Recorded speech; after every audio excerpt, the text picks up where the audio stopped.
चलिए शुरू करते हैं आज का क्लास। लास्ट क्लास में हम लोग डिस्कस किए थे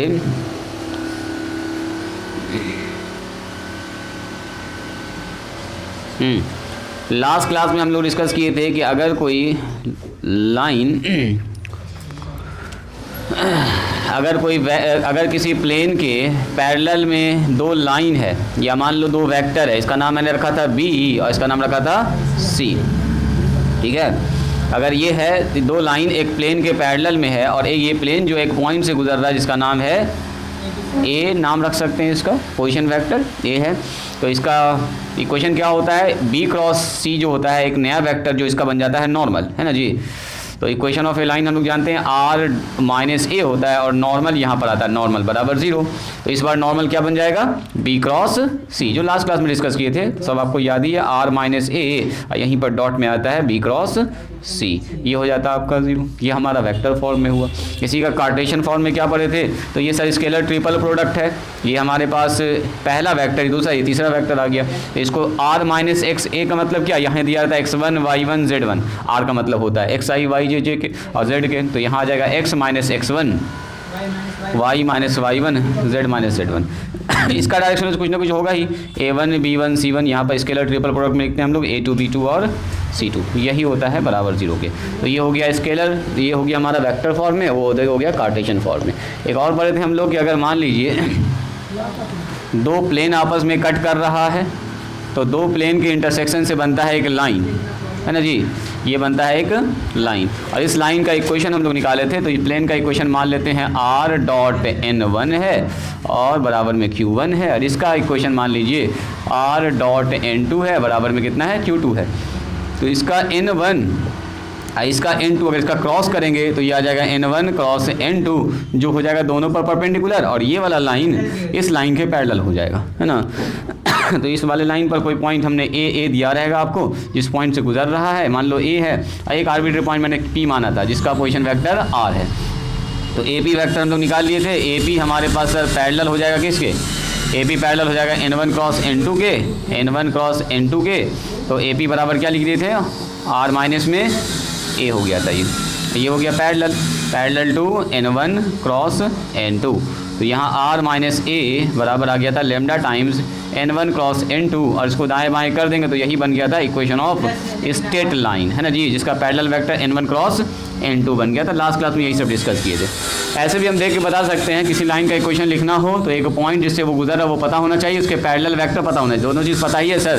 तो आर बराबर लिखते हैं हम लोग r1 प्लस में लेमडा और m लिखते हैं, तो r1 का मान ही हमारा a हो गया, और लेमडा प्लस में m का जो मान है पैरेलल वेक्टर वो हो गया n1 क्रॉस n2। ऐसे भी निकाल सकते हैं, प्रूफ करके भी दिखा दिया कि वो जो इंटरसेक्शन होता है वो एक लाइन ही बनता है। तो आज हमारा जो है वेक्टर थ्योरी का जो आखिरी क्लास है जी, जिसमें हम सीखेंगे कि दो लाइन अगर कोप्लेनर है तो उसके लिए क्या कंडीशन होगा, condition for coplanarity of two lines. हाँ लास्ट में डिस्कस किए थे, हेडिंग डालिए, condition for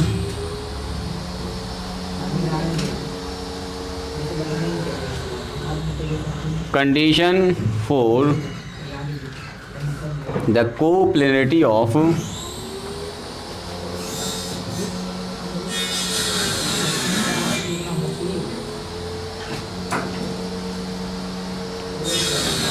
two lines।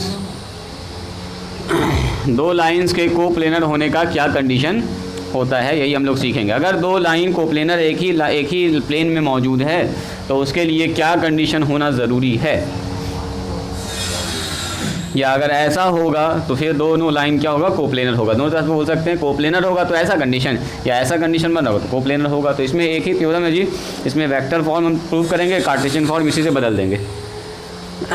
Theorem number 1 लिखिएगा, इसमें थ्योरम नंबर 1 में वेक्टर फॉर्म लिखा है, हम लोग दोनों को एक ही साथ कर लेंगे, सीधा एक ही लिखेंगे, वेक्टर फॉर्म। देखो क्या कहता है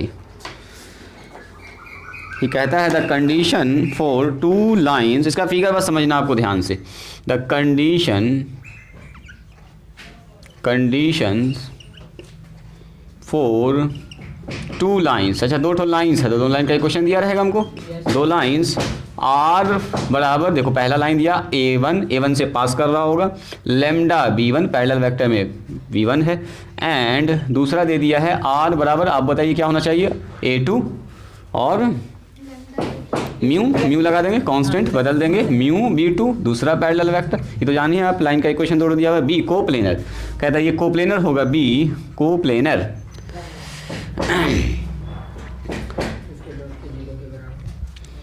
बी कोप्लेनर, ये कोप्लेनर होगा, इज डैट, तब होगा कोप्लेनर जब A2 माइनस A1 और डॉट B1 क्रॉस B2 बराबर हो जाए 0 के। डैट इज, इसको आप ऐसा भी लिख सकते हैं, बोलो तो इसको स्केलर ट्रिपल प्रोडक्ट के फॉर्म में, पहला वेक्टर, दूसरा वेक्टर और तीसरा वेक्टर, तो आप ऐसा लिख सकते हैं सर, A2 माइनस A1 ये हो गया पहला वेक्टर, दूसरा B1 हो जाएगा सर यहाँ पर, और तीसरा हो जाएगा B2। ये 0 होना चाहिए, एक ही बात है, ऐसे लिखो या वैसे लिखो बात बराबर है। ये होगा तो कोप्लेनर या ये होगा तो coplanar. Also the equation of plane, equation of the plane, ये पूरा थ्योरम है, एक बार लिख लीजिए इसको, equation of the plane containing both, containing या कंटेन्स भी लिख, कंटेनिंग बोथ द लाइन्स, जो दोनों लाइन को कंटेन कर रहा होगा, बोथ द लाइन्स, क्रॉस छूट गया क्या, इज, कहाँ पर माइनस करके क्रॉस करते हैं ना, बीच में डॉट करते हैं, यहाँ पर डॉट लगाते हैं, नहीं तो सोच रहे ABC जब रहता है तो ऐसे भी लिख सकते हैं, A का क्रॉस B के साथ डॉट C के, ऐसे भी लिख सकते हैं, या A dot B cross C, ऐसे भी लिखते हैं, दोनों तरह से लिख सकते हैं। तो ये A हो गया, ये पूरा ये हो गया, यहाँ है B क्रॉस C और D, यहाँ पर is R minus A1 dot B1 cross B2 बराबर 0, या ऐसा होगा R माइनस A2 और डॉट B1 क्रॉस। फिगर समझ गए, समझिए थ्योरम एकदम दिमाग में आपके घुस जाएगा, फिर कभी नहीं भूलिएगा, यही चीज़ है। सबसे इंपॉर्टेंट है इसका फिगर। थ्योरम देखने में भले बड़ा लग रहा है कि सर इतना लंबा चौड़ा काम, कुछ ज़्यादा लंबा चौड़ा काम होने वाला नहीं है, ठीक है, इत्मीनान से करिए, एक बार लिख लीजिए।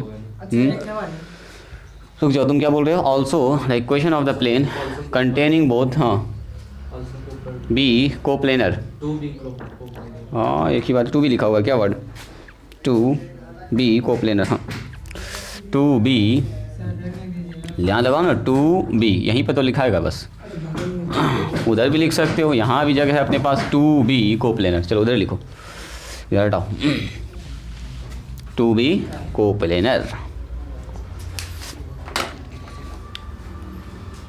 देखो शुरू करते हैं।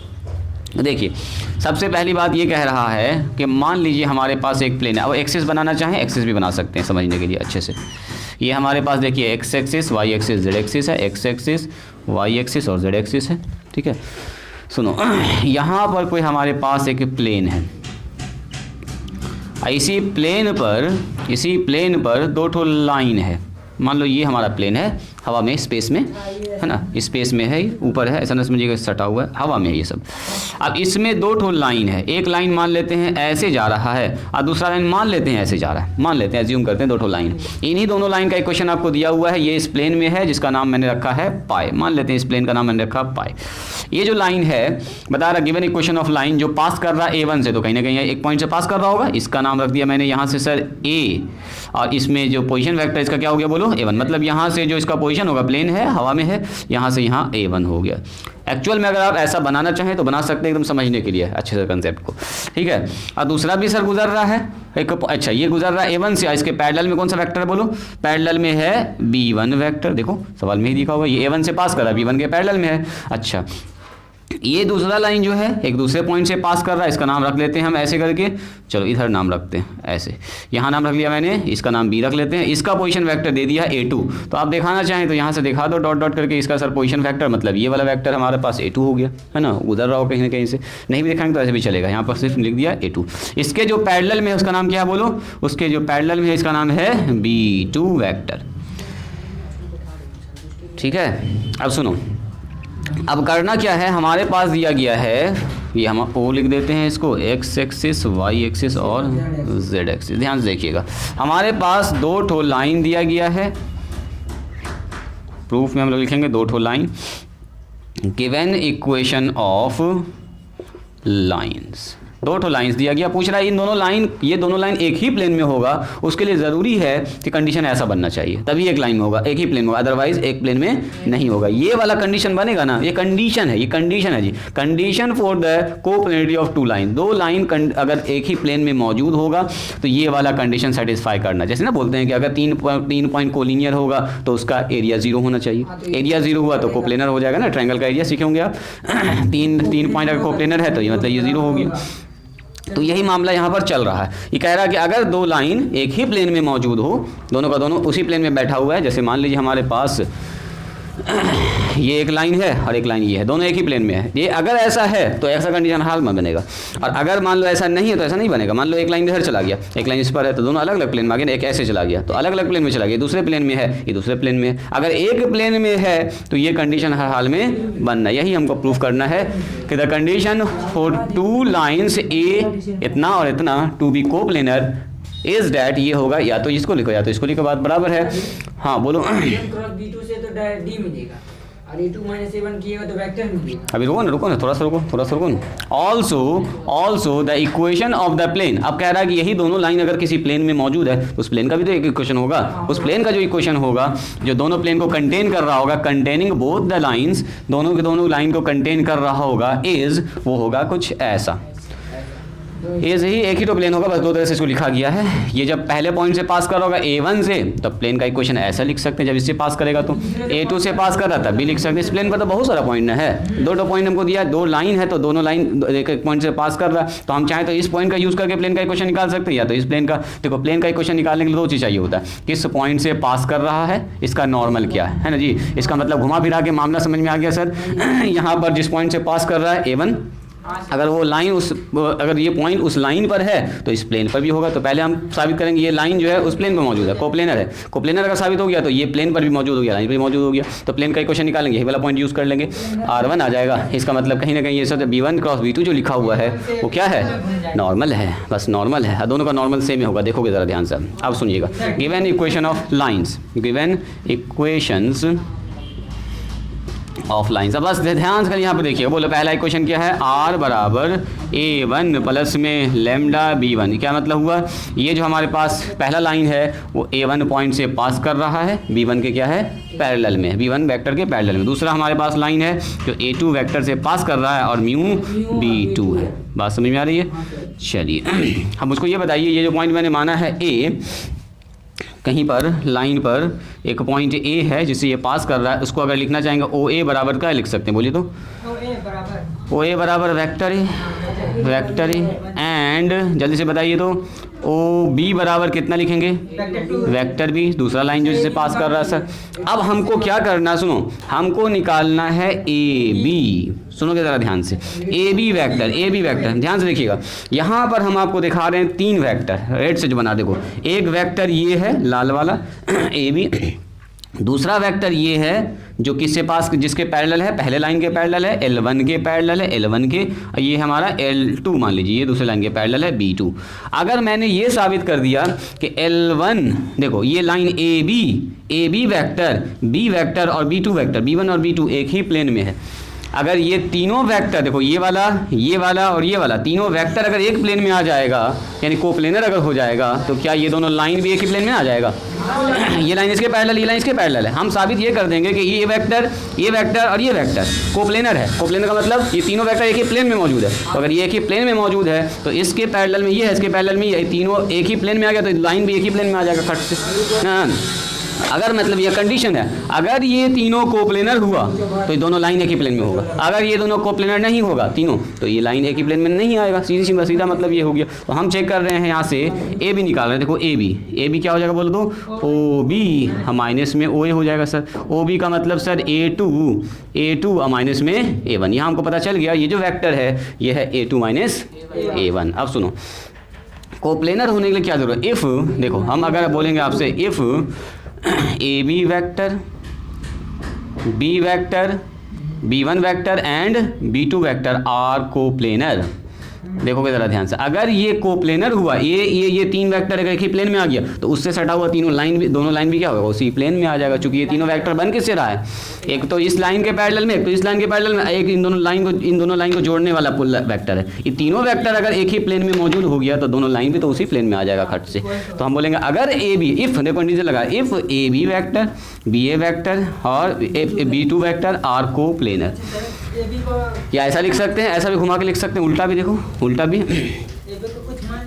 If line L1 and L2 are coplanar, अगर हम ये कह रहे हैं कि ये दोनों लाइन एक ही प्लेन में होगा तो देन तब क्या होगा, बोलो vector A B, vector B1 और vector B2 always also coplanar, also coplanar, ये कोप्लेनर होना चाहिए। अगर हम बोलेंगे दोनों लाइन कोप्लेनर है, इसका मतलब वो तीनों वेक्टर भी क्या होना चाहिए, कोप्लेनर, उससे मिला हुआ तीन वेक्टर। अगर मतलब ये कोप्लेनर है तो इसका मतलब क्या हुआ, बोलो ए बी वेक्टर और बी वेक्टर और बताइए B2 वेक्टर, इसका स्केलर ट्रिपल प्रोडक्ट क्या होना चाहिए, 0 होना चाहिए। कोप्लेनर का कंडीशन यही कहता है, कोप्लेनर कंडीशन, इसका मतलब क्या होता है, इसका फॉर्मूला बोलिए, ए बी का डॉट B1 क्रॉस B2 से निकालते हैं बराबर कोप्लेनर, ये होना चाहिए। ए बी का मतलब निकाले हुए हम लोग, A2 minus A1 dot B1 cross B2। तो पहला होता है जी प्रूफ, फिगर से हम लोग ज़्यादा काम कर दिए हैं, ज़्यादा कुछ लैंग्वेज लिखे नहीं है। लिखो तो जल्दी से इसको, दूसरा कर रहे हैं, पहले लिख लो इसको, दूसरा ऐसे प्रूफ हो जाएगा।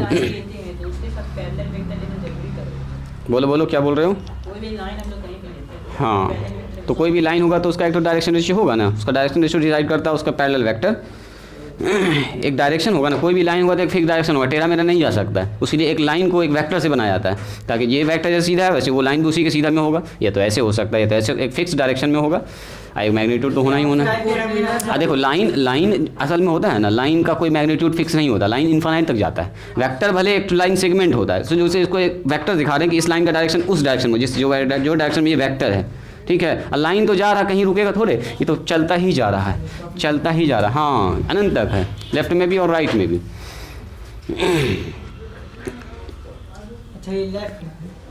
देखिए कहने का मतलब ये हुआ कि अगर हमारे पास ये 0 हो जाएगा मतलब ये 0 हो जाएगा, मतलब ये अगर कंडीशन बनेगा, ऐसा कंडीशन अगर बनेगा मतलब ये तीनों अगर कोप्लेनर है तो उसके ऊपर दोनों लाइन भी कोप्लेनर हो जाएगा।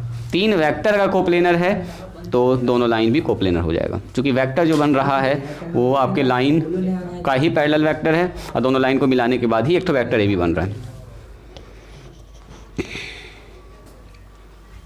हम लोग ये पढ़ चुके हैं कि अगर तीन वेक्टर कोप्लेनर है तो उसका स्केलर ट्रिपल प्रोडक्ट क्या होता है, 0 होता है, ये जानते हैं हम लोग, पहले से जान रहे हैं हम लोग, तो हम लोग उसी का क्यों नहीं यूज़ करेंगे कि अगर ये कोप्लेनर है तो इसका मान 0 होगा। आपको ये ऐसे टूटता है, इसको अलग से प्रूव करने की जरूरत है नहीं, स्केलर ट्रिपल इसीलिए पढ़ाया गया ताकि आपको अगला थ्योरम का प्रूफ अच्छे समझ में आए। हाँ वेक्टर है नीचे में, इसमें भी वेक्टर होगा, सब में होगा, ए में बी में सब में होगा, जितना भी चीज़ है सब में वेक्टर लगेगा, सब बी वेक्टर सी वेक्टर। यहाँ पर 1 है ना, कॉमन है, ये 1 है, ये 2 है, ये यहाँ पर कॉमा लिखे हैं, कॉमा ये कॉमा। अगर दोनों लाइन एक ही प्लेन में होगा तो तीनों वेक्टर एक ही प्लेन में होगा, बस इतना से याद रखना, ये कंडीशन है। अगर ये ऐसा हुआ तो ऐसा होगा, अगर ऐसा हुआ तो दोनों लाइन, अगर ऐसा नहीं हुआ तो कोप्लेनर नहीं होगा, कंडीशन है ये जी। सुनिए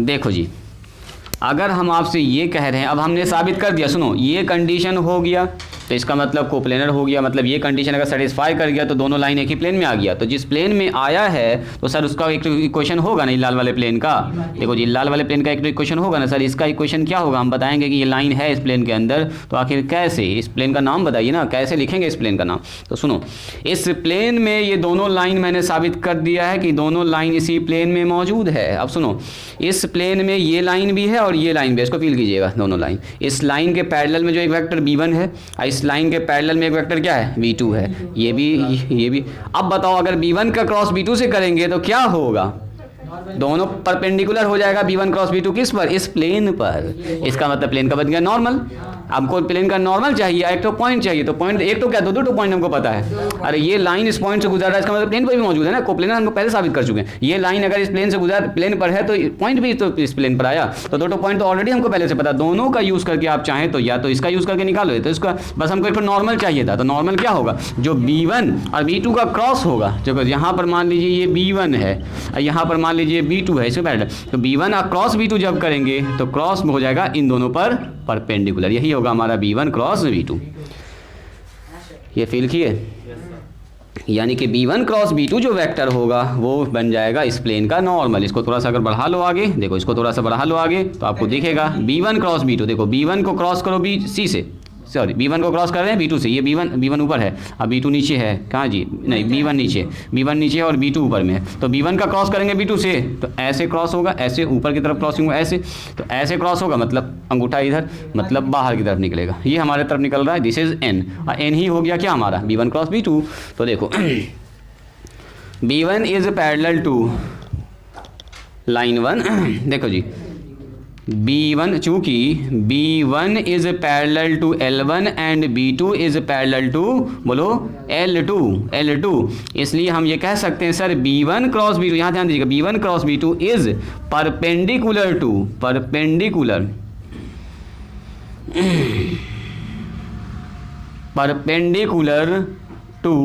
बोथ B1 एंड B2। ये बात बोलिए, समझ में आया, सॉरी बोथ L1 L2, हाँ B1 B2 पर परपेंडिकुलर होगा और L1 एंड L2 पर भी परपेंडिकुलर होगा। बोलिए, ये बात समझ में आई। कह रहे हैं B1 पैरेलल L1 के है, B2 पैरेलल L2 के है, तो B1 क्रॉस B2 जो है एक नया वेक्टर होता है जो B1 पर भी परपेंडिकुलर, B2 पर परपेंडिकुलर, इसका मतलब L1 पर परपेंडिकुलर और L2 पर भी, दोनों लाइन पर परपेंडिकुलर। और जो लाइन पर परपेंडिकुलर दोनों के हो गया, इसका मतलब एक ऐसा लाइन जो इस पर परपेंडिकुलर, इसका मतलब नॉर्मल बन गया वो किसका, प्लेन का। सो B1 क्रॉस B2 जो है बिकम्स, क्या बन जाएगा, ये becomes normal to the plane, उस प्लेन का बन जाएगा नॉर्मल। सो N का मान हो गया कितना, प्लेन का जो नॉर्मल, जो प्लेन हम निकाल रहे हैं उसका नाम हो गया B1 क्रॉस B2। अब सुनो, उसका हमको इक्वेशन निकालना है। देखो जी, नॉर्मल पता चल चुका है, अब प्लेन का इक्वेशन निकालना बच्चा वाला काम। बोलो प्लेन का इक्वेशन कैसे निकालते हैं। जब भी प्लेन का इक्वेशन निकालना होता है वो प्लेन किस एक पॉइंट से पास कर रहा है वो पता होना चाहिए। इक्वेशन ऑफ प्लेन, देखो जी, इक्वेशन ऑफ प्लेन का इक्वेशन क्या होगा सर, r माइनस में a और डॉट n होता है बराबर 0। तो सर दो पॉइंट अपने पास इक्वेशन निकालने के लिए पहली बार में हो जाएगा, यस, इसीलिए दो इक्वेशन लिखा है। देखो एक तो यहाँ लिखा है, एक तो यहाँ लिखा गया, दोनों में से कोई और करके लिखा है, या तो ये हो गया, तो r माइनस में a1 पहला पॉइंट से पास करवा दिया, नॉर्मल तो वही बनेगा, नॉर्मल तो सबका सेम होता है, B1 क्रॉस B2, या तो ये बनेगा या तो वो बनेगा, या R माइनस, अगर इस पॉइंट से आप निकालना चाहें इससे भी निकाल सकते हैं। प्लेन पर लाखों करोड़ों पॉइंट्स होता है जी, तो हम दो पॉइंट ऑलरेडी हमको पता है पहले से, तो हम कहना ज़्यादा खोजेंगे। ये हो गया पहला इक्वेशन। ये असल में दोनों एक ही प्लेन का इक्वेशन है जी, इन दोनों का अगर प्लॉट कीजिएगा ना तो एक ही प्लेन आएगा, ऐसा ना कि दो प्लेन आ जाएगा, प्लेन एक ही ना है जिसमें ये दोनों लाइन मौजूद है। चलिए लिख लीजिए इसको। एक बात याद रखना है जी, जो दो वेक्टर का क्रॉस होता है वो दोनों वेक्टर पर परपेंडिकुलर होता है ना। तो B1 का जब B2 से क्रॉस करेंगे तो B1 पर परपेंडिकुलर, B2 पर परपेंडिकुलर। अब B1 के पैरेलल में L1 है, B2 के पैरेलल में L2 है, इसका मतलब दोनों पर परपेंडिकुलर। और जो इन दोनों पर परपेंडिकुलर हो गया उस प्लेन पर परपेंडिकुलर हो गया, बन गया प्लेन का नॉर्मल। बस यही सबसे इंपॉर्टेंट था। अब सुनो, अगर हम इसको कार्टेशियन फॉर्म में लिखेंगे तो सर कहीं ना कहीं जैसे दो इक्वेशन दिया है लाइन का, किस में, वेक्टर फॉर्म में, तो आपको कार्टेशियन फॉर्म में दिया रहेगा। इसमें आप लिखिएगा थ्योरम नंबर 1 में ही कार्टेशियन फॉर्म, क्या उसी के नीचे खाली लिख दीजिए कार्टेशियन फॉर्म, ठीक है, उसी के नीचे थ्योरम जैसे आपने प्रूफ किया उसमें लिखिए कार्टेशियन फॉर्म। सुनो, इक्वेशन हमारे पास दिया रहेगा गिवन इक्वेशन ऑफ लाइन का इक्वेशन दिया रहेगा। कैसा हो सकता है बोलो, दो ठो लाइन है तो x1 यहाँ होगा, यहाँ कितना होगा बोलो a1, और नीचे यहाँ होगा xy माइनस y1, तो आप लोग जान ही रहे हैं। दूसरा इक्वेशन ऐसा दिया जा सकता है सर B1 लाइन का जैसा इक्वेशन है z माइनस c1, ये पहला इक्वेशन दे दिया लाइन का, और दूसरा इक्वेशन क्या दे दिया x minus x2 divided by a2 हो जाएगा दूसरा line, y minus y2 divided by b2 हो जाएगा, z minus z1 divided by c2 हो जाएगा। ये तो आप लोग जानते हैं, कहाँ पर जी, यहाँ ना z2 होगा, यहाँ हो जाएगा c2, सही है, सही है क्या, ये सब आप लोग पहले से भी जान रहे हैं जी। कार्टेशियन फॉर्म होगा तो सर कहीं ना कहीं हमको ऐसा दिया रहेगा, वेक्टर फॉर्म होगा तो ऐसा दिया रहेगा और कुछ नहीं। अब सुनो, यहाँ से इसको मिटा दें, हुआ, जल्दी करो। सुनो, अब देखिए इसको कार्टेशियन में बदलने के लिए यूज़ करेंगे हम लोग इसी सारे इक्वेशन का, अलग से प्रूव करने की अलग से ज़रूरत बिल्कुल भी नहीं है। सुनो, अब अगर हम आपसे पूछेंगे ये जो पॉइंट से गुजर रहा है उसी को ना बोला है A1, यानी कि x1 y1 z1 यहीं पर होगा। इसका मतलब क्या हुआ, सीधा समझो, हेयर A1 बराबर कितना हो गया, बोलो x1i y1j और z1 के, ऐसा होगा कि नहीं होगा, बोलिए। अरे यही तो पॉइंट है x1 y1 z1 जिसको हम A1 कह रहे हैं। तो A1 का मान सर ये हो गया कार्टेशियन फॉर्म में। अगर हम बोलेंगे बताओ तो A2 का मान कितना होगा, तो सर x2i y2j और z2 के हो जाएगा। सर r तो आप लोग जानते ही हैं क्या होता है, बोलो r बराबर, तो r बराबर सर xi yj और z के होता है। B1 का मान पहला वाले का डायरेक्शन रेशियो क्या होगा, बोलो A1i B1j और C1 के पहले लाइन का। B2 का मान बोल दीजिए, सब कुछ आपको पता है। B2 का मान होगा सर A2i, दूसरे लाइन का डायरेक्शन रेशियो B2j और C2 के। बोलिए बात समझ में आई। चेंज कर रहे हैं खाली, और कुछ नहीं, अलग से एकदम प्रूफ ना करेंगे, खाली चेंज करेंगे। अब बताओ अगर ये कोप्लेनर होगा, if line 1 and line 2 are coplanar, if line L1 and L2 are coplanar, अगर ये कोप्लेनर है तो देन क्या होगा, बोलिए। अभी हम लोग जस्ट सीखे हैं, हम लोग जानते कोप्लेनर होगा तो सर A2 माइनस A1 और डॉट कितना होगा, बोलो B1 क्रॉस B2 बराबर कितना होगा, बोलिए 0। मतलब उसका मान 0 होगा, किसका, A2 माइनस A1 B1 और B2, इसका मान हो जाएगा 0। क्या बोलिए, इसमें कोई ऑब्जेक्शन? इसका 0 होने का मतलब क्या, डिटर्मिनेंट, पहला का डिटर्मिनेंट पकड़िए, A2 माइनस A1 बोलो x2 minus x1 y2 minus y1, पहला का डायरेक्शन रेशियो और z2 माइनस z1। यहाँ क्या होगा, बोलो नीचे आएगा सर B1, अब इसका B1 लिखना, तो B1 हमारे यहाँ A1 B1 C1 यानी पहले लाइन का direction ratio A1 B1 C1, दूसरे लाइन का डायरेक्शन A2 B2। अगर ये दो लाइन का 0 आ गया तो बोल देंगे होगा कोप्लेनर। जैसे कैसे याद कीजिए, इतना का मान 0 आ जाता था तो बोलते थे शॉर्टेज डिस्टेंस हो गया उसका 0, इंटरसेक्ट कर रहा है ना, वो कंडीशन है कि अगर SD 0 होगा तो इसका मतलब इतना 0 होना चाहिए। SD का भी फॉर्मूला कुछ इसी टाइप का आया था, है ना, अगर इंटरसेक्ट कर रहा है तो SD 0 हो जाएगा, अगर इंटरसेक्ट नहीं करेगा तो SD 0 नहीं होगा। वही कहने का मतलब, दो लाइन अगर दिया, अगर इसका मान आपने 0 निकाल दिया, इसका मतलब क्या हुआ, वो दोनों लाइन एक ही प्लेन में मौजूद होगा, अलग अलग प्लेन में नहीं होगा। और अगर इसका मान 0 नहीं आया तो इसका मतलब दोनों लाइन एक ही प्लेन में मौजूद नहीं होगा। यानी कि ये कंडीशन है, ये कंडीशन है जो आपको सवाल में चेक करना होगा कि ऐसा आ रहा है कि नहीं आ रहा।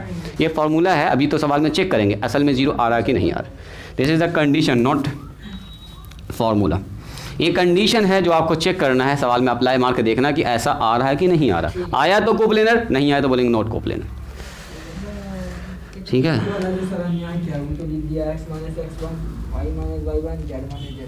कहाँ, तो ये तो अभी हम तो कंडीशन है चेक किए, वो लिखा है अभी इक्वेशन ऑफ प्लेन तो बच रहा है ना अभी, काट इसका ये तो बच रहा है अभी, इसका काम बच रहा है अभी। प्लेन का इक्वेशन अभी ये चेक करिए, कंडीशन ऐसा हुआ तो कोप्लेनर। तो अब इस प्लेन का इक्वेशन यहाँ से निकलेगा, प्लेन का इक्वेशन यहाँ से निकलेगा, वही प्लेन का इक्वेशन लिखा वहाँ पर जो तुम देख रहे हो। देखो अब हमको निकालना है उस प्लेन का इक्वेशन जो इस कंडीशन को सेटिस्फाई कर रहा है। तो हमको निकालना है इक्वेशन ऑफ प्लेन। हम लोग जानते हैं इक्वेशन ऑफ प्लेन क्या होगा, बोलो। इक्वेशन ऑफ प्लेन यहाँ लिखा हुआ है, देखो r माइनस a1 और डॉट कितना, बोलो b1 क्रॉस b2। तो इसका मतलब क्या हुआ, ये भी तो सर स्केलर ट्रिपल प्रोडक्ट ही है। जरा देखो ध्यान से, क्या हम इसको ऐसा नहीं लिख सकते हैं, r माइनस a1 एक वेक्टर और दूसरा b1 और तीसरा लिख सकते हैं इसको b2, मतलब इतना 0 होना चाहिए। मतलब r माइनस a1 का मतलब यहाँ r है और यहाँ a1 है, यानी कि x minus x1 y minus y1 z minus z1। देखो ना, जब इसको तोड़ोगे ना, यहाँ a1 b1 c1 और यहाँ देखो a2 b2 और c2। जरा देखो तो ध्यान से, क्या अगर इसको हम तोड़ देंगे तो क्या प्लेन का इक्वेशन निकल जाएगा। x y z देखो ना इसमें फंसा हुआ है, यहाँ आप मान यही ना रखिएगा, खाली x y z तो उसके अंदर मौजूद है। और इक्वेशन ऑफ प्लेन ऐसे निकालते भी हम लोग, a1 b1 c1 a2 b2 c2 हो गया। या अगला बताइए, या सर इस पॉइंट का भी यूज़ कर सकते हैं, equation of a line passing through a2 से अगर पास कर रहा है तो प्लेन का इक्वेशन होगा b1 क्रॉस b2 हो गया। इसको भी आप ऐसा लिख सकते हैं, कैसे, r माइनस में a2, इसका लिख दिए स्केलर ट्रिपल प्रोडक्ट में, इसको b1 और इसको लिख दिए b2। अगर ये 0 हो रहा है तो इसका भी रिजल्ट 0 होगा। इसका मतलब हम इसका भी यूज़ करके निकाल सकते हैं इक्वेशन, या तो इसका यूज़ करो या तो इसका यूज़ करो। x2 y minus y2 z minus z2, ये a1 b1 c1 a2 b2 और c2, और ये हो गया आपका 0। यही है वो प्लेन का इक्वेशन। या तो इससे निकाल लो या तो इससे निकाल लो, जिससे मन करे एक तो सेंसर निकाल के दिखा दो उसको। दिखाते हैं आपको सवाल। हाँ, 3 का कोई काम ही नहीं है, दो पॉइंट पहले से पता। हमको एक तो प्लेन का इक्वेशन चाहिए। अरे एक प्लेन का तो एक ही इक्वेशन ना होगा, एक लाइन का एक इक्वेशन, वैसे एक प्लेन का एक इक्वेशन होता है। दो तो तरह से आप निकाल सकते हैं। अब तीसरा कहला खोजेंगे, दो पॉइंट पता ही है हमको, तो हमको तो एक ही तो चाहिए, हमको तो एक ही तो इक्वेशन चाहिए। या तो इससे निकाल लो या तो उससे निकाल लो। और उस प्लेन का बहुत सारा पॉइंट होगा, हर पॉइंट का यूज़ करके निकालिएगा ना इक्वेशन, निकलेगा उसी प्लेन का इक्वेशन। तो अलग अलग करके काहे ला निकालेंगे, बस दो तो इक्वेशन निकल गया, दोनों एक ही प्लेन का इक्वेशन है जी, किसी एक ही का यूज़ करके आपको निकालना है। देखो पहला सवाल,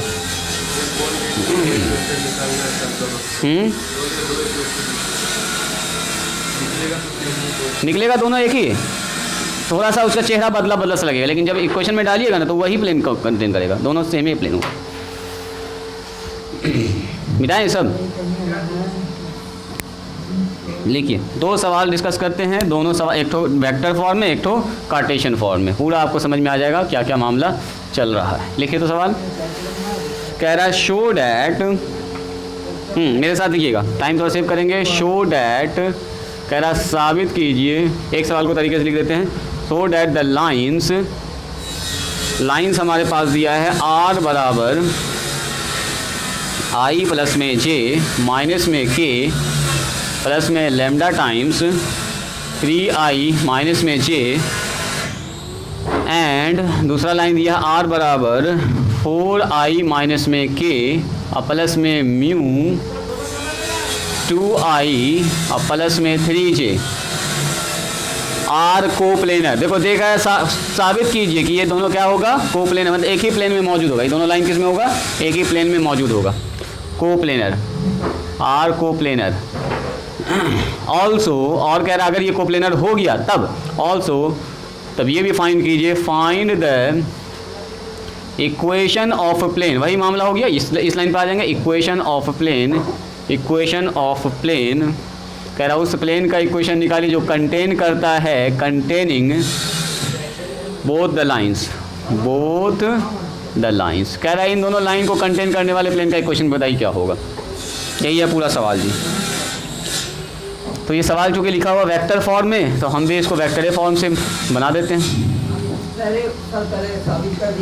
पहले साबित क्या करना होगा, बोलो कि ये कोप्लेनर है, चेक करना होगा पहले ये कोप्लेनर है कि नहीं है। कैसे बनाइएगा, सबसे पहले क्या लिखिएगा, बोलिए। सबसे पहले लिखेंगे हम लोग सॉल्यूशन में गिवन इक्वेशन ऑफ लाइन, हम चुपचाप से दोनों लाइन को उठा देंगे, गिवन इक्वेशन ऑफ लाइंस, दोनों इक्वेशन लिखिए। और लाइन को लिखने में थोड़ा होशियारी कीजिएगा, आई जे के अगर नहीं है तो यहीं पर चिपकाते चले जाइएगा। देखो आई जे के लेमडा, देखो आई है, जे है, के नहीं है, क्या लिखेंगे 3i माइनस में जे और 0 के। इसको सेट कर लो थोड़ा सा। r बराबर कितना बोलिए, दूसरा लाइन हमारा 4i है, देखो 4i है और j नहीं है तो 0j लिख दें इसमें, और माइनस में k लिख दो। पहले अरेंज कर लो, सबकी जरूरत पड़ने वाली है। म्यू 2i और प्लस में 3j और प्लस में यहाँ भी हो गया 0 के। This is line number 1, this is line number 2। अब इनसे जो इन्फॉर्मेशन चाहिए उसको पहले लिख लीजिए। क्या क्या चाहिए, a1 चाहिए, a2 चाहिए, b1 चाहिए, b2 चाहिए, सब बात लिख लीजिए। हेयर, चारों बात यहाँ लिख लीजिए। हेयर a1 का मान कितना है सर, तो a1 का मान पहला पॉइंट, पहला लाइन पहला पॉइंट से गुजर रहा, ये हो गया हमारा a1, माइनस में है जी यहाँ पर, सॉरी ये है माइनस में। चलो a1 निकाल लो और यहाँ से यहीं पर निकाल लो a2, अच्छा a2 इसके नीचे लिखते हैं। a1 a2 क्या होता है, जो दूसरा पॉइंट से पास कर रहा है, दूसरा लाइन, और ये आगे बढ़िए यहाँ एंड। b1 का मान बोलिए, b1 का मान जो पैरेलल वेक्टर होता है सर 3i और माइनस में j और प्लस में कितना हो गया 0 के। चलो b2 का मान बोलो जी, b2 का मान हो गया सर 2i प्लस में 3j और 0 के। ठीक है, यहाँ तक कोई दिक्कत, सब निकाल लिया। अब सुनो, अगर ये लाइन कोप्लेनर होगा तो इसका जवाब आना चाहिए 0। यहाँ देखिएगा, इसका जवाब आना चाहिए 0। अगर ये 0 आ गया तो बोलेंगे कोप्लेनर। तो इतना चीज़ हमको चाहिए, a2 माइनस a1 चाहिए, अब b1 क्रॉस b2 चाहिए। a2 माइनस a1 तो यहीं से आप निकाल लीजिएगा 9, बोलो तो a2 माइनस a1 का मान बोलिए। हाँ, कैसे भी निकाल सकते हैं। अभी हम वेक्टर फॉर्म से ट्राई कर रहे हैं, दूसरा सवाल को कार्टेशियन से बना देंगे। अभी मेरे साथ बनाइए, अभी वेक्टर फॉर्म से बनाइए। बोलो a2 - a1, तो 4i प्लस में 0j और k, इसमें घटेगा कितना, i प्लस में j माइनस में k। चलो घटाओ, इसको इसमें घटाएंगे सर 3i ना, और माइनस में j और प्लस में 0k। देखो तो कितने लोगों को दिख गया ये चीज़ दिखा। बोलो जी अच्छा ठीक है ये। चलो b1 क्रॉस b2 निकाल लीजिए, जो चाहिए हमको b1 क्रॉस b2। देखो जी b1 क्रॉस b2 कितना होगा, तो b1 का मतलब सर यहाँ i j k, b1 का मतलब सर 3 - 1 और 0, और b2 का मतलब कितना 2 3 और 0।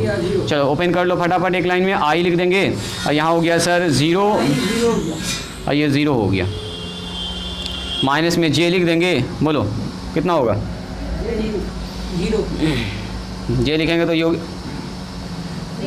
सब 0 0 हो रहा है जी। अच्छा बात है सर,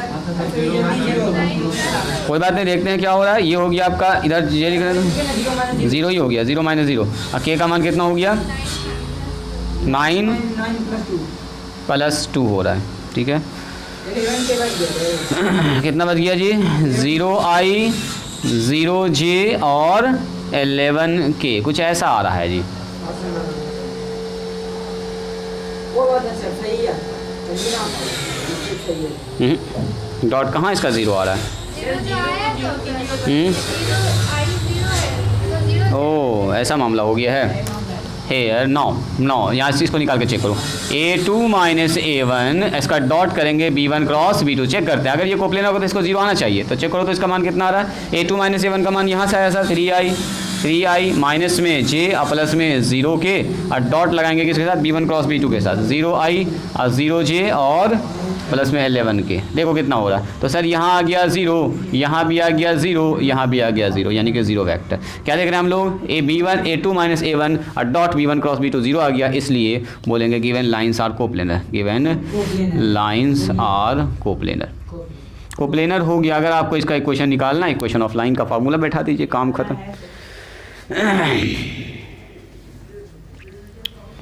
निकालना, अच्छा इक्वेशन नहीं पूछा। देखिए यहाँ तो b1 क्रॉस b2 का मान कुछ और ही निकाला है जी, हम लोग गड़बड़ कर दिए क्या। सवाल सही लिखे ना हम।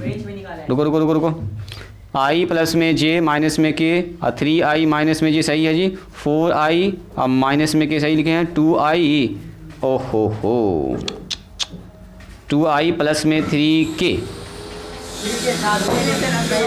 ना रुको, उसके हिसाब से फिर इक्वेशन गड़बड़ाएगा ना, वही हम सोच रहे कि ऐसा कैसे हुआ। सुनो, कहाँ मिस्टेक हुआ, रुकिए, फिर यहाँ के हिसाब से गड़बड़ ना होगा। कहाँ आप लोग लिख चुके थे क्या। अच्छा रुको, वेट, सुधार दिए आप लोग, सुधार दिए क्या, सुधार दिए हैं, तो सुधारिए दीजिए, कोई दिक्कत नहीं। यहाँ 3 हो गया, तो यहाँ पर क्या हो जाएगा, बोलो कहाँ पर चेंज होगा, दूसरे वेक्टर में चेंज होगा सर, यहाँ पर 0 0j और 3k, कुछ ऐसा हो जाएगा। अच्छा कहाँ चेंज होगा, और एक तो चेंज होगा सर यहाँ पर 2 0 और 3, और कहाँ पर चेंज होगा बोलिए, बस 2 ही 3 जगह चेंज हो रहा है जी, बदलिए दो, उससे थोड़ा कॉन्फिडेंस होगा कि हाँ मेरा आंसर ठीक आया, वहाँ भी क्वेश्चन मिला लेंगे। बोलिए तो यहाँ पर कितना हो रहा है i, और यहाँ कितना हो रहा है माइनस में 3 और प्लस में 0 और माइनस में j, ये हो गया 3 तिया 9 और माइनस में 0, और यहाँ बताओ तो k हो गया, इधर कितना हो गया जी 0, ये हो गया 0 और माइनस माइनस प्लस 2 हो गया, तो कितना हो गया देखो तो माइनस में 3i और माइनस में 9j और प्लस में 2k। देखो जी ऐसा आ गया, इस बार ऐसा आ गया। अब चेक करो क्या ये कोप्लेनर है कि नहीं। अब देखिए यहाँ पर डॉट प्रोडक्ट फिर से 0 आना चाहिए, अगर 0 आ गया तो कोप्लेनर होगा, नहीं आया तो नहीं होगा। देख लेते हैं, इसमें भी आना चाहिए क्योंकि तो सवाल है कोप्लेनर वाला। 3i माइनस में j, अब गलती से देखो एक तो j की जगह k लिखा गया, जिसकी वजह से पूरा मसला हो गया। b1 और b2, b1 क्रॉस b2 का मतलब 3i माइनस में 3i माइनस में 9j और प्लस में 2k। देखो तो क्या इसका भी जवाब 0 आ रहा है क्या, बिल्कुल सर, प्लस 9 माइनस 9 खत्म, 0 बचा 0। हाँ अब ठीक ठाक है सब कुछ। यहाँ से गुना करेंगे माइनस में 9 और यहाँ गुना करेंगे माइनस माइनस प्लस में 9, और 0 से गुना होगा तो 0 ही हो गया, प्लस माइनस कट गया, ये 0 हो गया। यस, यहाँ पर भी देख रहे हैं हम लोग, इसलिए L1 and L2 are coplanar. हालांकि वेक्टर फॉर्म से आसान है कार्टेशियन फॉर्म जी। फटाफट मान बैठाइए, काम खत्म। चलिए इक्वेशन ऑफ ए लाइन क्या हो जाएगा, ये सेटिस्फाई हो चुका कंडीशन, लिखेंगे हम लोग equation of plane. Equation of plane क्या होगा, कंटेनिंग, जो कंटेन कर रहा है, कंटेनिंग बोथ द लाइंस, जो दोनों लाइन को कंटेन कर रहा है जी, बोथ द लाइंस। कोई भी इक्वेशन किसी का भी यूज़ कर लो, क्या लिखेंगे, आर माइनस में A1 और डॉट किसके साथ, बोलो B1 क्रॉस B2 के साथ। चलो जी बताओ कितना होगा, आर का मतलब आर होगा, माइनस A1 का मतलब ये वाला 4i और प्लस में 0j, 4i प्लस में 0j और प्लस में के, ये हो गया किसके जगह पर, आर के जगह पर, ये ए के जगह पर, डॉट B1 क्रॉस B2 का मान बोलिए, B1 क्रॉस B2 कहाँ पर, A1 ना रखेंगे, अच्छा अभी चेंज कर दूँ, हाँ कोई दिक्कत नहीं है, अभी यहाँ A1 लिखे हुए हैं तो i प्लस में, अच्छा ये भी निकालना आसान है, इससे निकालना ज़्यादा आसान है। अच्छा उसके बाद क्या होगा, B1 क्रॉस B2 का मान यहाँ से आया है, माइनस में 3i होता, सॉरी 3i अब माइनस में 9j और प्लस में 2k। चलो जी बराबर कितना हो गया, 0। इसको सॉल्व करना जानते हैं ना आप लोग, इसको इसके पास बुला लो, आगे सट जाएगा खाली, r डॉट 3i माइनस में 9j और प्लस में 2k, इसके साथ डॉट आ जाएगा, डॉट माइनस रहने दो बाहर, इसका डॉट लगा दो, माइनस 3, इसको इससे गुना करो, माइनस में 9 है ना जी, इसको इससे गुना करेंगे, माइनस में 2 बराबर 0। तो यहाँ से हो गया सर r डॉट माइनस में 3i माइनस में 9j और प्लस में 2k, यहाँ कितना हो गया बोलो तो जी, 9 2 11 3 14 प्लस में 14 बराबर 0। ऐसा करो ना, यहाँ से माइनस कॉमन निकाल, देखने में अच्छा लगेगा, r डॉट 3i प्लस में 9j माइनस में 2k और माइनस 14 बराबर 0, ठीक है। अब उस 14 को उधर करके लिख दो, r डॉट 3i प्लस में 9j माइनस में 2k बराबर 14। This is the equation of, इसको आप चाहें तो कार्टेशियन में बना सकते हैं। कार्टेशियन में क्या होगा इसका इक्वेशन बोलो, कार्टेशियन में सर होगा 3x 9y माइनस में 2z बराबर में 14। This is the equation of that plane which contain line 1 and line 2। आप दूसरे का भी यूज़ करके निकाल सकते हैं इक्वेशन, वही इक्वेशन हल्का सा चेहरा बदला होगा लेकिन इक्वेशन होगा वही प्लेन का, ठीक है। सर अभी तो जो बदला देखिए ना, r वेक्टर इनटू 11 की प्लस 11 बराबर 0, किस में 2 से निकाला है, 2 से 2 वाले से निकाले हो, हाँ सर अगर वो 2 उधर से ये वाला रखे ना, तब सर 0 उधर दूसरे क्वेश्चन, अच्छा दूसरा वाला क्वेश्चन लेके चल रहे थे, वही क्वेश्चन पुराना वाला, अच्छा इत्तेफाक था कि 0 ही आ गया था, तभी कोप्लेनर ने, तो अगर ज़रा सा भी गड़बड़ 0 नहीं आता, हाँ इक्वेशन भी आ ही जाएगा, इत्तेफाक से लिखाया भी तो सही लिखाया, तो अगर 0 नहीं आता तो भरका प्रॉब्लम है। कोप्लेनर नहीं तो फिर लाइन का इक्वेशन नहीं निकालते, प्लेन का इक्वेशन फिर निकालने की जरूरत नहीं पड़ती। बात समझ में आई, जब भी सवाल रहेगा ऐसे बनाइएगा, आप चाहें तो इस वाले का भी यूज़ करके इक्वेशन निकाल सकते हैं ना, इसका यूज़ कीजिएगा तो कैसे निकालिएगा, लिखेंगे r डॉट a2 हो जाएगा यहाँ पर, डॉट B1 क्रॉस B2 कर दीजिएगा, इससे भी जो इक्वेशन निकलेगा उसी प्लेन का इक्वेशन निकलेगा, ठीक है। घुमा फिरा आगे बढ़ें, अगला सवाल देखो, इसी का दूसरा सवाल देखिए, कार्टेशियन में चलते हैं। अब इसी का कार्टेशियन फॉर्म में आपसे दिया जा सकता है सवाल, पूछेगा ये सब चीज़ निकालिए,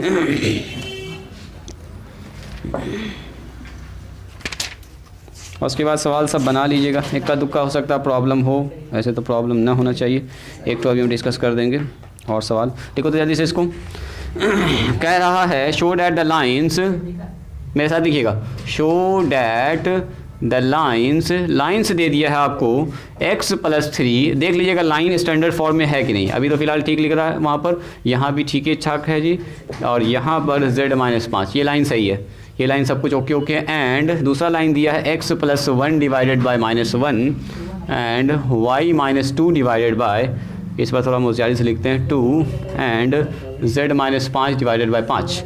आर कोप्लेनर, देखो फिर से वही कहानी बोल रहा है, बोला साबित कीजिए कि ये कोप्लेनर, आर कोप्लेनर, तो कोप्लेनर का मतलब क्या, हमको कंडीशन देखना है कि वो कंडीशन सेटिस्फाई कर रहा है कि नहीं कर रहा है, उसको चेक कर लीजिएगा। Also find the equation of a line plane containing these lines, कह रहा ऑल्सो फाइंड द, ये लाइन तो सीखे लिखा, find the equation of plane का इक्वेशन निकालिए जो दोनों लाइन को कंटेन करता है, कंटेनिंग बोथ द लाइन्स, कह रहा उस प्लेन का इक्वेशन निकालिए जो इन दोनों लाइन को क्या करता हो, कंटेन करता हो। थोड़ा सा हम शॉर्टकट में इसको बताते हैं फास्ट में,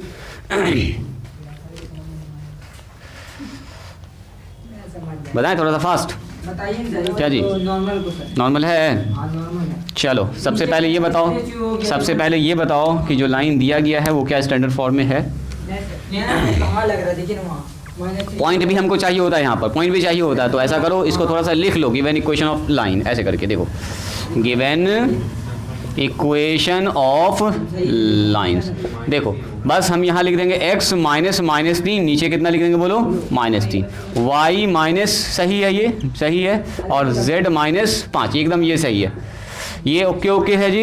इधर चेक कीजिए, दूसरा लाइन पकड़िए, x माइनस में -1 हो जाएगा, नीचे आ जाएगा -1, y -2 सही है, नीचे आ गया 2, z में प्रॉब्लम, z भी ठीक है, यानी सब कुछ ओके ओके, ये सब कुछ है। यहाँ पर खाली आगे दोनों का ठीक करना पड़ा हम लोगों को, बाकी सब ठीक है। अब बताओ ये लाइन अगर कोप्लेनर होगा तो कौन सा कंडीशन सेटिस्फाई करेगा? इफ़, हाँ, इफ़ लाइन 1 और line 2, if line 1 and line 2 are coplanar, हाँ कोप्लेनर, देन क्या होना चाहिए बोलिए? इसका determinant x2 minus x1, y2 minus y1, z2 minus z1 और a1 b1 c1 और a2 b2 c2, इसका मान होना चाहिए 0। चेक करो अब 9, इसका मान अब निकालना, आपको निकालना x2 माइनस, ये तो कंडीशन मैंने लिखा है, कोप्लेनर को तो ऐसा होना चाहिए। अब देखते हैं ऐसा हो रहा है कि नहीं हो रहा है। x2 minus x1, y2 minus y1, z2 minus z1, a1 b1 और c1, a2 b2 और c2। चलो जी चेक करिए इसका मान कितना आ रहा है, मान बैठाइए। x2 माइनस x1, किसी को 2 किसी को 1 मान लो, किसको 2 माने बोलो? इसको माने 2, नीचे से ऊपर -1 माइनस +3, देखो तो ये दिखा, x2 में x1 घटा रहे हैं, x2 में x1 घटा रहे हैं, x2 का मतलब -2, ये आगे घटेगा तो 1 आगे घट जाएगा डायरेक्ट, x2 का मतलब 5 में से 5 आगे घटेगा, देखो तो क्या लेन, ठीक लिखे हैं, ठीक लिखे ऊपर लाइन, घटा रहे हैं, सिर्फ घटा रहे हैं और कुछ नहीं। a1 का यहाँ बोलिए -3, हाँ नीचे में ऊपर वाले घटा रहे हैं, नीचे में ऊपर वाले को, ऐसे ऐसे, कहाँ पर जी? देखो ज़रा ध्यान से, सॉरी यहाँ पर माइनस नहीं आएगा, है ना, 2 में आके 1 घटेगा, सही है ना, माइनस नहीं आएगा वहाँ पर। यहाँ चेक कीजिए, डिटर्मिनेंट को चेक कर लो, यहाँ 2 आ गया, यहाँ आ गया सर 1, यहाँ आ गया 0, यहाँ आ गया -3, यहाँ आ गया 1, यहाँ आ गया 5, यहाँ आ गया -1, यहाँ आ गया 2, यहाँ आ गया, चेक करो इसका मान कितना आ रहा है, 2, और ये हो गया 5 माइनस 10 -1, ये हो गया -15, अब +5 हो गया जी, अब +0, ये तो खत्म है, ये काम खत्म है। ये बताइए कितना हो रहा है इसका मान? -5 -10 हो गया बाहर निकल के, और ये हो गया -10 माइनस +10, यस सर, ये आ गया 0। ये अगर 0 आया तो इसका मतलब ये कोप्लेनर हो गया, बस खेल ख़त्म है। इसलिए बोलेंगे, इसलिए L1 and L2 are coplanar, हो गया कोप्लेनर, बस चेक करना होता है कोप्लेनर है। अब कोप्लेनर हो गया तो बताओ प्लेन का इक्वेशन क्या होगा? इक्वेशन ऑफ प्लेन क्या हो जाएगा? किसी भी एक का यूज़ कर लीजिए, इक्वेशन ऑफ प्लेन बोलिए जी, प्लेन का इक्वेशन क्या हो जाएगा? तो सर प्लेन का इक्वेशन होगा x minus x1, y minus y1 और z minus z1, a1 b1 c1 और a2 b2 और c2। बैठा दो फटाफट मान, यही होगा। किसको हम बोल रहे हैं कि L1 L2 अगर कोप्लेनर होगा तो ये कंडीशन होना चाहिए। अब चेक करेंगे ये वाला चीज़ आ रहा कि नहीं सही में, इसको मान निकाल के अब चेक किए। हाँ, ना होगा तो नहीं होगा। बोले अगर कोप्लेनर होगा तो ऐसा होना चाहिए, तो ऐसा होने के लिए मतलब क्या, इतना मान 0 होना चाहिए। तो इसको निकाल के चेक किया कि 0 आ रहा कि नहीं, तो बिल्कुल आया 0, तो बोल दिया कोप्लेनर है। चलो जी, प्लेन का इक्वेशन क्या लिखेंगे? x माइनस x1 का मान बोलिए, यहाँ से पकड़ रहे हैं हम लोग। x1 का मान -3 है तो माइनस माइनस +3 हो जाएगा। y माइनस y1 का मान बोलो जी, 1 है, 1 लिखाएगा यहाँ पर। z माइनस z1 का मान बोलो, z1 का मान मतलब 5 है, यहाँ आ जाएगा -3 1 5, यहाँ आ जाएगा -1 2 और 5। बोलिए कितना हो जाएगा? बस इसको ओपन कर दो, डिटर्मिनेंट तोड़ दो। ये सब तो आप लोग जानते हैं डिटर्मिनेंट तोड़ना जी। बोलो x + 3 कितना हो जाएगा गुना में? 5 माइनस 10, वही सारा मामला चल रहा। माइनस में y माइनस 1, गुना में कितना बोलो? -15 अब +5 हो जाएगा सर, वेरी गुड। और यहाँ आ जाएगा z माइनस 5, गुना में बताइए -6 + 1, -6 अब +1 बराबर 0। क्या ये ठीक है? अब यहाँ आ गया सर, यहाँ पर जो घट के आया वो कितना आया बोलो? -5 आगे आ गया x + में 3, यहाँ बताइए घट के आया है -10, माइनस माइनस +10 यहाँ आ जाएगा y माइनस 1, और यहाँ बोलो जी यहाँ से आएगा -5, तो माइनस आगे आ गया z माइनस 5। थोड़ा सा हम बहुत शॉर्टकट नहीं मार रहे हैं, माइनस माइनस प्लस, ठीक है। चलो जी, तो इसी के साथ कितना हो जाएगा, गुना करेंगे तो माइनस में 5x यहाँ से गुना करो, प्लस में 10y हो जाएगा सर, यहाँ से गुना कीजिए, माइनस में 5z हो जाएगा सर, और नंबर यहाँ आएगा -15 -10 और कितना आ रहा है +25 बराबर 0। बोले तो क्या हो गया इक्वेशन? 25 खत्म हो गया सर, कैसे? 25 कट जा रहा है, कट जा रहा तो और अच्छा है जी। यस यस यस सर, एकदम कट जा रहा है। तो हमारे पास माइनस कॉमन निकाल दो तो आ जाएगा, माइनस के साथ साथ 5 भी कॉमन निकाल दो। 5 कॉमन निकालेंगे, x प्लस माइनस में 2y, x माइनस में 2y अब प्लस में z बराबर कितना हो जाएगा 0। This is the equation of plane. ये इत्तेफाक है, ये प्लेन ऐसा आया जो ऑरिजिन से गुजर रहा है और कोई बात नहीं। दूसरा पॉइंट भी डाल के देखें तो भाई आएगा ना भाई, सेम ही इक्वेशन है, सेम ही इक्वेशन है ये। x माइनस 2y प्लस में z बराबर 0। पॉइंट डालें। This is the required equation of plane. बात समझ में आई? बन जाएगा सब। पहले चेक करना कोप्लेनर है कि नहीं। अगर कोप्लेनर को ये कंडीशन को सेटिस्फाई करेगा, सेटिस्फाई कर गया, प्लेन का इक्वेशन कोई भी एक पॉइंट का यूज़ करके निकाल देना आपको। दोनों में से कोई भी एक पॉइंट का यूज़ कर लीजिएगा। लिखिए अगला सवाल, बस लास्ट। देखो तो क्या ये सवाल बनेगा आप लोग से। कह रहा find the equation of plane which contain both the line parallel to this and this. बहुत बड़ा हाँ ना, तुम जो देख रहे हो क्वेश्चन नंबर 3 देख रहे हो, हम देख रहे हैं क्वेश्चन नंबर 4 है ना, कंडीशन वाला। प्लेन कंटेनिंग पैरेलल लाइंस, इसका भी सीख लो कैसे निकाला जाता है। Find the equation of plane, कह रहा फाइंड, सवाल लिखे दो find the equation of plane, चूंकि सवाल मिलेगा आपको। Find the equation of plane, आखिरी कर रहे हैं, कोई दिक्कत नहीं होगा आपको ये सवाल देख लेने के बाद। ऑफ द प्लेन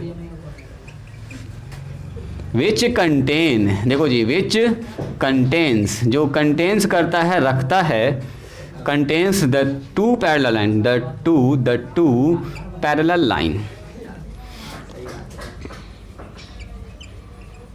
देखो यहाँ पर लाइन कोई पैरेलल होना जरूरी नहीं था, कोई भी दो लाइन था, है ना, टेढ़ा मेरा था। यहाँ पर क्या, दो तो पैरेलल लाइन अगर मौजूद है उस प्लेन में तो बताइए उस प्लेन का इक्वेशन क्या होगा। कौन सा पैरेलल लाइन है उस प्लेन में? दो तो लाइन है, x माइनस 3। अच्छा बताओ, पैरेलल लाइन होगा तो डायरेक्शन रेशियो से पकड़ा जाएगा कि लाइन पैरेलल है कि नहीं है। देखो तो ये जो लिखा है साफ दिख रहा है कि पैरेलल है। एंड दूसरा लाइन देखो ऐसे दिया जी, x + 1 divided by 3, y - 2 divided by 2 और z/1। देखो तो क्या ये पैरेलल लाइन दिख रहा है आप लोगों को? बिल्कुल दिख रहा था, नीचे ही से पकड़ाता है कि सर दोनों लाइन पैरेलल है, और क्या। फिर कुछ नहीं करेंगे, फिर वही मिटाएं इसको। निकाल दीजिए, वही अलग x1 y1 z1 उसको पहले सीधा कर लेंगे। यहाँ पर थोड़ा सा ट्विस्ट है। बोलो जी कोई आदमी, हाँ बोलो बोलो बोलो कोई आदमी। कैसे निकालिएगा? नॉर्मल कैसे निकालिएगा? पैरेलल है तो दोनों क्रॉस कर ही नहीं सकते आप। उसमें b1 और b2 अलग अलग था ना, क्रॉस करके नॉर्मल बना दिए थे। इस बार आप बना ही नहीं सकते वैसा normal. b1 cross b2 is not normal. b1 cross b2 तो 0 आ जाएगा। क्रॉस प्रोडक्ट में साइन थीटा 0 डिग्री 0 डिग्री। हाँ हाँ बोलो क्या करेंगे, वही हम जानना चाह रहे हैं। बस ये लास्ट है, खेल ख़त्म है। इसके बाद दिमाग लगाओ, हम जानना चाह रहे हैं।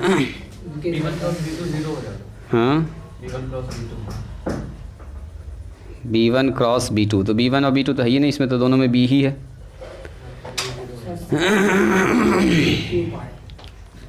है ना जी, बोलो आबिद, ठीक है, आबिद बोलो, दिमाग लगाओ। देखो सबसे पहले इम्पोर्टेंट है इसका, ठीक है बोलो बोलो सुनिए। सबसे पहले सबसे इंपॉर्टेंट का फिगर को पहले समझते हैं अच्छे से। एक प्लेन हमारे पास है, इस प्लेन में दो ठो लाइन है जो कि पैरेलल है, बता ही दिया है। तो पैरेलल लाइन जो होता है उसका सेम वेक्टर होता है, यानी कि ये वाला नीचे वाला आपका सेम होगा, यानी कि दोनों के लिए ही क्या होगा, बी ही होगा। ये वो लाइन है जो ए पॉइंट से गुजर रहा, बोलो तो इसका पॉइंट कौन सा है? 3, -4 और 1। 3 आप देख के लिख सकते हैं, -4 और 1, नॉट -1 तो ऑलरेडी पहले से, तो ठीक है। अभी दूसरा पॉइंट से गुजर रहा, दूसरा लाइन एक और पॉइंट से गुजर रहा, -1, 2 और 0 से गुजर रहा। Very good. सुनो अब ये बताइए, अगर मैंने मान लिया कि इस प्लेन का इक्वेशन है ax प्लस में by और प्लस में cz और प्लस में d बराबर, जो मान लेते हैं, हमको इसी को तो निकालना है हमको। हमने मान लिया इस प्लेन का जो इक्वेशन है, ये जो हमारे पास रेड वाला प्लेन है, सुनोगे ज़रा ध्यान से, थोड़ा सा इसमें कंसेप्ट है लास्ट में। हाँ वही वाला तरीका अपनाएंगे। तो बताओ, तो ये प्लेन का मैंने माना है ए बी सी, नॉर्मल का ये ए बी सी जो हमने प्लेन को मान लिया एक्स बी वाई और सी जेड प्लस डी बराबर 0, तो क्या नॉर्मल नहीं बन गया? ये नॉर्मल का डायरेक्शन रेशियो कितना बन गया? ए बी और सी। अब मुझको ये बताओ, ये वाला करके एबीसी का इक्वेशन फिर दूसरे को पुट करना। हाँ बिल्कुल बिल्कुल, एक पॉइंट तो इस प्लेन में भी है जो कह दिया है कि find the equation of a plane which contain the lines. ये दोनों लाइन इसी प्लेन में मौजूद है, इसका मतलब घुमा फिरा के हमको कह दिया कि ये दोनों पॉइंट आपको प्लेन में मौजूद है। 2 पॉइंट आपको प्लेन में पता है पहले से, तो पहले प्लेन का यूज करके निकाल लो इक्वेशन, प्लेन का इक्वेशन, और दूसरे प्लेन का यूज करके भी निकाल लीजिए सेटिस्फाई करवा के, 2 इक्वेशन निकल जाएगा, दोनों को सेटिस्फाई करवा दीजिए। इसको नहीं भी लिख सकते हैं ऐसे करके, ए एक्स बी वाई ना लिखो, हम लोग उसका यूज़ कर लेते हैं। कौन वाला? x1 वाला है ना, a into x minus x1। रुको, हम मान लेते हैं प्लेन के नॉर्मल का डायरेक्शन रेशियो। देखो जी, लेट द डायरेक्शन रेशियो, इसको समझिएगा, direction ratio of normal to the plane, बस लास्ट प्लस को देख ले, टू द प्लेन क्या मान लेते हैं हम लोग इसको? ए बी और सी मान लेते हैं। तो बताइए, the equation of a plane passing through a point x1 y1 z1 क्या होता है? याद कीजिएगा, नॉर्मल का डायरेक्शन से ए बी सी है तो ये होता है ए एक्स माइनस x1, अभी बोलो y माइनस y1, और सी बोलो z माइनस z1। इसको समझिएगा ज़रा ध्यान से, 0 हो गया तो सर ए का मतलब ए एक्स माइनस x1, पहला पॉइंट को सेटिस्फाई करवा दीजिए, 3 माइनस में। अगला बताइए, B y minus y1 plus 4 हो जाएगा सर, और c z माइनस z1 यानी कि 1 बराबर 0। तो यहाँ से यही वो प्लेन है जिसका हमको इक्वेशन निकालना, कोई आदमी से हमको ABC बता दे, काम अपना हो जाएगा। तो ABC कौन बताएगा? मेहनत करके हमको निकालना पड़ेगा। सुनो कैसे निकलेगा। अब बताइए, यही वाला प्लेन में क्या ये भी पॉइंट है कि नहीं मौजूद? तो ये वाला पॉइंट सेटिस्फाई करेगा। पॉइंट बी हमारे पास, पॉइंट बी का मतलब कौन? -1 2 और कितना है जी? -1 2 और 0 also lies on the plane first, on the plane 1, plane 1 में ही मौजूद है तो सेटिस्फाई करेगा इसको। तो a इंटू यहाँ आ जाएगा -1 -3, ध्यान से देखिएगा, b इंटू 2 आ जाएगा, यहाँ पर 4 आ जाएगा, और c इंटू 0 आ जाएगा, माइनस में 1 आ जाएगा। ध्यान से देखिएगा, तो यहाँ से एक तो इक्वेशन निकल गया सर 4a, और प्लस में कितना बोलो 6b, और माइनस में कितना हो गया? c बराबर 0। This equation number 1। एक तो इक्वेशन और कहीं से आपको दिमाग लगा निकालना है, एक तो और ज़रा ध्यान से देखिएगा, क्या ये जो नॉर्मल है इस b पर परपेंडिकुलर होगा कि नहीं होगा? b उसी प्लेन में मौजूद है, चूंकि b पैरेलल है L1 और L2 के। L1 L2 अगर इस प्लेन पर है के इस लाइन के पैरेलल, तो प्लेन के भी तो पैरेलल हो गया, तो प्लेन के पैरेलल b है, अब प्लेन पर परपेंडिकुलर नॉर्मल है, तो दोनों हो गया डॉट प्रोडक्ट 0, डॉट प्रोडक्ट 0। इसका मतलब ये हुआ कि ये वाला नॉर्मल वेक्टर n और b वेक्टर दोनों हो गया आपस में परपेंडिकुलर। नॉर्मल एंड, देखो जी, normal and vector b is perpendicular. ये बात समझ में आई? भले ही बोलिए, b तो उसी में है, b उसी में मौजूद है, b उसी में मौजूद है, नॉर्मल उस पर ऐसे खड़ा है तो हो गया परपेंडिकुलर। तो परपेंडिकुलर हो गया तो क्या हो गया बोलिए? a1 a2 और b1 b2 और c1 c2 बराबर 0। नॉर्मल का डायरेक्शन रेशियो क्या बोलिए? a b c। इसका v का क्या डायरेक्शन रेशियो? यहाँ से पकड़ाएगा, p का ये और ये, बोलो जी कितना हो जाएगा? 3 इंटू a, 3a प्लस में 2b प्लस में c बराबर 0। This become equation number 2। अब इक्वेशन नंबर 1 2 को सॉल्व करके ए बी सी का मान निकालिए, ए बी सी का मान ला के ए में यहाँ बैठा दीजिए।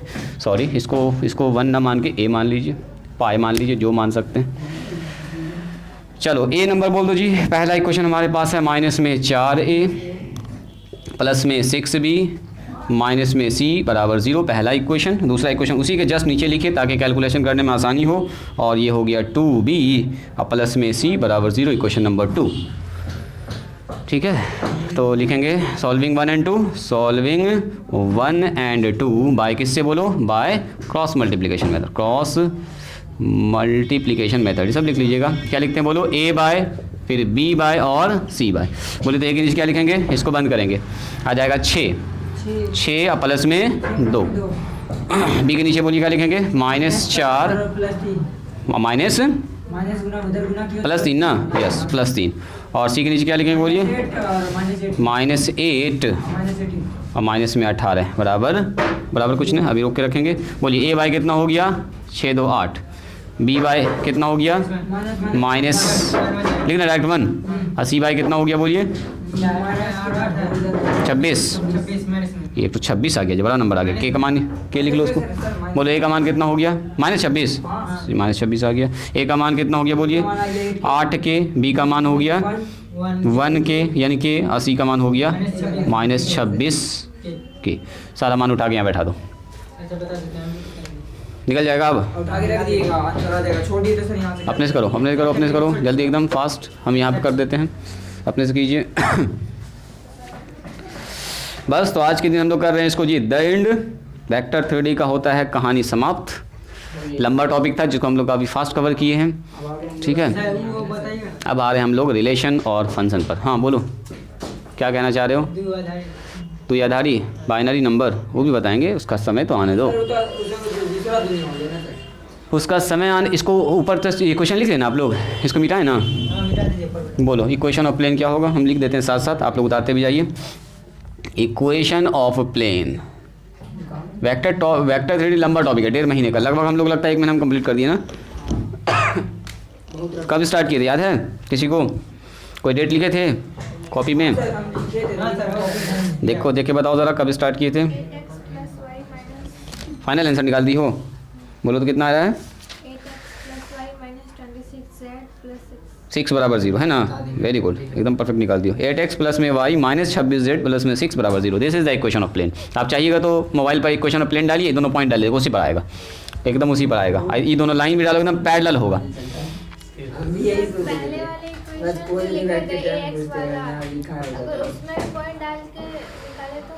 फिर से बोलो, फिर से बोलो, क्या बोली हो? पहले इसको डाल के ये वाला निकाल लोगी। नहीं, वो वाले फॉर्मूले से जिसमें डी आता है। अच्छा, तो उसमें ए बी सी डी 4 मान आता है। ये प्लेन का इक्वेशन निकालना चाह रही हो?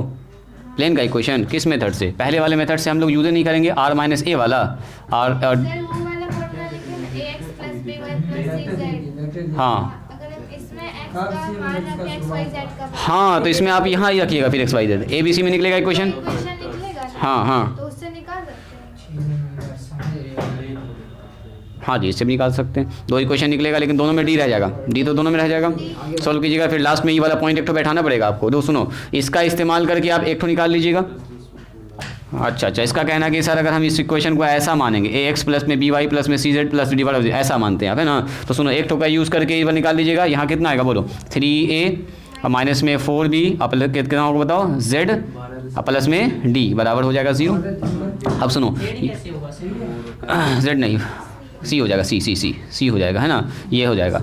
और इसी में सेटिस्फाई करेगा तो 0 होगा। अब फिर एक तो आप निकाल लीजिएगा कि इसका नॉर्मल और दूसरा वाला सर पॉइंट आप बैठा एबीसी देंगे का जो इसमें। मान बैठाए हैं, हाँ, पॉइंट वाला एबीसी कैसे मान लिया आप उसको? हम इस प्लेन के इक्वेशन को डायरेक्ट यही मान लिए हैं, तो ये पॉइंट तो इस पर आ जाएगा ना आराम से। अब सर पॉइंट बी को बैठा के दूसरा अब पॉइंट बी को बैठा दीजिएगा तो दूसरा इक्वेशन मिल जाएगा ए बी सी में, और उसमें आ जाएगा डी। सॉल्व कैसे करेंगे? उसको सॉल्व कैसे करेंगे, ये भी तो समस्या है यहाँ पर। सर उसमें दिया हुआ था एग्जांपल में। रुको, एक और उपाय लगा रहे हैं यहाँ पर। ए बी सी इसका नॉर्मल है तो बी पर परपेंडिकुलर हो जाएगा। सुनो ना, बी पर परपेंडिकुलर हो जाएगा तो यहाँ से आ जाएगा वही हमारे पास ए इंटू कितना, नीचे वाला लाइन पकड़िए, इसका इक्वेशन जो भी होगा ये आ जाएगा, है ना। अब सुनो, उतना ही आएगा। 3a प्लस में 2b प्लस में c बराबर 0। यहाँ तो 0 आ रहा है, लेकिन यहाँ पर एक तो प्रॉब्लम फंस रहा है। अब ये दोनों का अगर सॉल्व करके हम लोग निकाल भी लेंगे, ए का मान घुमा के यहाँ रख देंगे, और फिर ये वाला पॉइंट को सेटिस्फाई करवा देंगे तो डी का मान निकल जाएगा। लेकिन डी का मान वहाँ ले जाके बैठाना पड़ेगा। डी का मान फिर घुमा के लाके बैठाना पड़ेगा इसमें, तब निकलेगा। चलो इस पर रिसर्च कीजिएगा, आप लोग भी सोचिएगा, बाद में देखते हैं इसको। अभी बताओ इक्वेशन ऑफ प्लेन क्या होगा, जल्दी बोलो। आंसर बता रही हो क्या? यहाँ बैठाएंगे, है ना। ए का मान बैठा दो, ए का मान बैठाएंगे यहाँ पर 8k x माइनस 3, और बी का मान कितना बैठाएंगे? के बैठाएंगे के। आप लोग ज़रा सोचिएगा, उस पर रिसर्च कीजिएगा, दिमाग लगाइएगा कि क्या क्या हो रहा है, और हमको बताइएगा कल। आज लास्ट ख़त्म करते हैं, उलझ जाएंगे इसमें तो बेवजह का भी टेंशन आ जाएगा। लास्ट ख़त्म अच्छा होना चाहिए, शुरुआत अच्छा हो, ख़त्म अच्छा हो, है ना। सोचिएगा, इस पर दिमाग लगाइएगा। के बाहर निकाल के ख़त्म करो, 8 से गुना करो, 8x। हाँ बोलो, y दिया हुआ है 26 सेट वैसे ही बनाया है क्या? नहीं आया। वैसे ही बनाया है, आगे नहीं किया है काम? अच्छा रुक जाओ देखते हैं। अच्छा एक मिनट हम देखते हैं। यहाँ पर प्लस में 26 बराबर 0 बोलो तो कितना आ गया? 8x प्लस में y माइनस में 26 बोलो इसका जोड़ कितना है? 7 6 आ रहा है 6 बराबर 0। This is the equation of plane 26z हो जाएगा। ठीक है, तो कहानी ख़त्म करते हैं जी। जो बचा हुआ सवाल है बना लीजिएगा। आज के दिन हम लोग करते हैं वेक्टर्स एंड 3D का। वेक्टर्स एंड 3D जो अच्छा बड़ा टॉपिक था, कंसेप्चुअल टॉपिक था जी। द एंड होता है इसका। कल से स्टार्ट करेंगे हम लोग रिलेशन और फंक्शन। इसको सीखने से पहले सीखेंगे हम लोग सेट थ्योरी। ठीक है, कल का क्लास आपका रहेगा 2 बजे से। ठीक है, 2 से 4। हाँ, चलिए, किस तारीख? अभी 3 दिन आपका लंबा क्लास चलेगा, 2 घंटे का। ठीक है, सेट थ्योरी जल्दी से ख़त्म करेंगे 3 दिन में, तब आ जाएंगे रिलेशन और फंक्शन में। पक्का हाँ 2 बजे से ट्राई कीजिएगा। ऐसे मैसेज भी करेंगे हम आपको, मैसेज भी करेंगे। हाँ तुम बोलो तो आज यहीं पर स्टॉप करते हैं। आज के लिए इतना ही, मिलते हैं हम लोग कल। इसका जो सवाल है, कैसे सवाल है टोटल बना लीजिएगा सब, 5 6 7 8 सब ऐसा ही सवाल सब है। ठीक है, पैरेलल लाइंस का है, इसको बना लीजिएगा। इसमें आपको हम टाइम देंगे एक बार वेक्टर 3D का पूरा रिवीजन। अभी कुछ काम है आप लोगों के पास, आज अभी सवाल बनाइएगा, है ना। अगर सवाल बनाने के बाद आपके पास टाइम बच जाए तो पिछले साल वाला जो रिकॉर्डेड वीडियो है वेक्टर 3D का पूरा रिवीजन, चाहे तो आप एक नज़र में देख सकते हैं। एक बार देखिएगा ना, सब आपके सामने से गुजर जाएगा, एकदम पढ़ा सा लगेगा सब कुछ। एक बार खाली स्टार्ट कीजिएगा वेक्टर 3D का revision, scalar product, vector product क्या होता है, सब उसमें 3D सब कुछ एकदम आपको मिल जाएगा। 3 घंटे में सब खत्म, पूरा सबका रिवीजन किया हुआ चैप्टर कर दिया हुआ है पूरे का ना। डिफरेंशिएशन नहीं, खाली वेक्टर 3D का बोल रहे हैं। नहीं, हम पूछ रहे हैं अलग वीडियो बनाए। हाँ अलग अलग है, कैलकुलस का अलग है। हाँ कैलकुलस का हर चैप्टर का पूरा अलग अलग है। वेक्टर 3D का अलग है, और इसका आपका मैट्रिक्स डिटरमिनेंट का अलग है। 3 क्लास है मेन। ठीक है, तो आप जो है उसको आराम से देख सकते हैं। अभी का अगर मौका मिल जाए आपको आज, तो आप पूरा वेक्टर 3D का रिवीजन कर लीजिएगा, क्योंकि अभी ताज़ा पढ़ा हुआ है, आपको तुरंत से सब कुछ याद आ जाएगा। तो चलो आज यहीं पर स्टॉप करते हैं।